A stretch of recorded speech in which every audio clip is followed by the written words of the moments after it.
My name is Tina Seitz, and this is my speech, my persuasive speech for Communications 101, and this is my audience.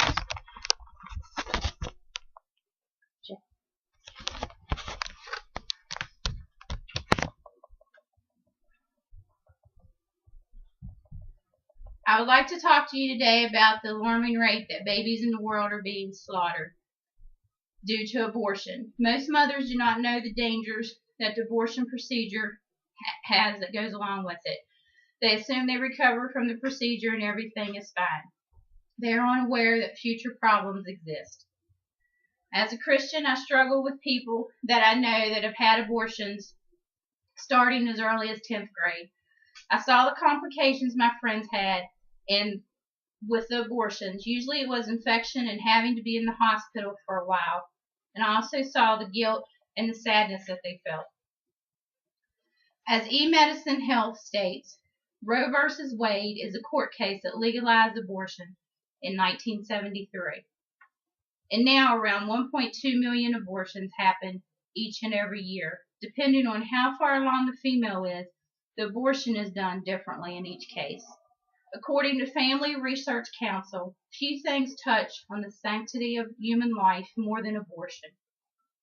They are quoted as saying, "A baby inside the womb is a human being, and when aborted, they are murdered." End quote. Every life is worth living and holds promise, even if they're going to be disabled. AbortionFacts.com states that two major health risks are hemorrhaging and infection after abortion, which most women do end up with at least infection, which can be treated with medicine outside of the hospital, or unlike the girls that I went to school with, they had to be hospitalized for quite some time. What most people do not know is the risk of breast cancer also doubles after each abortion. So if they have one, it doubles. And then if they have another one, which many women do, it increases more and more each time. Also, the risk of cervical cancer and liver cancer increase. And in the future, if and when a baby is ever carried to full term, birth complications are even higher with that birth, even though it had nothing to do with the abortion. It still stays with them throughout life. The problems that the full-term baby can have could be complications during birth because the cervix has been damaged from the abortion and with the mom, and even handicaps due to the abortion. And nobody would really place it together, the studies showing this. Also, you can find on abortionfacts.com that women suffer psychological problems from the abortions they have. They think they're okay to deal with it at the time, but then when left alone, or they see a little kid on the playground, or a friend has a baby, it comes back to them. It's nothing that goes away. And they have to deal with this guilt the rest of their life. If you log on to usabortionclock.org, you can see an actual up to the second count of abortions that are happening daily, or even so far in a year, or worldwide. When I logged on today, April 5th, 2013, in the U.S., 1,857 abortions had been performed, and that was around 2 p.m. Eastern Standard Time. And the count for the year so far in the U.S. was 315,042. Just imagine the largest football field in the U.S. holds 107,000 people. That would not even hold the aborted babies that we have already aborted so far in the U.S. alone this year. That's a lot of babies. Abortion goes against God's word, and it is murder, no matter how they put it. You're taking a life.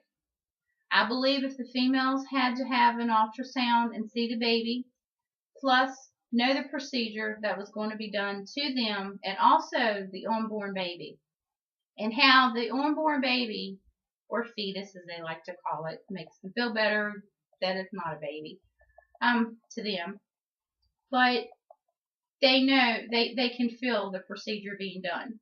If you go online, you can see many graphic pictures, which I didn't include in this presentation, of babies that are in pieces. even when they're just small enough to fit into the palm of the hand, and they look just like a little piece of just like soap or something. That's how small they are. They still have the shape of a human body. So if they knew how the baby was basically going to be tortured and feel the pain, I think that would change a lot of people's outlook on abortion. Instead of just going in, they're going to get this procedure done, and it's going to be over and done and forgotten about. So if they would have to know the exact procedure, have an ultrasound, see the actual baby, and go to counseling and see what all is involved and know all the risk factors, what was going to happen now and later in life and future complications, I think that that would cut down on the abortions nowadays and in the future. And I guess we can only pray that abortions are cut down and people learn to do the right thing. Because you have people saying equal rights. Well, the unborn baby can't talk, but we have to be the voice for them. So people need to really get educated on abortions before they think about it, and hope and pray that they cut back on them. Thank you.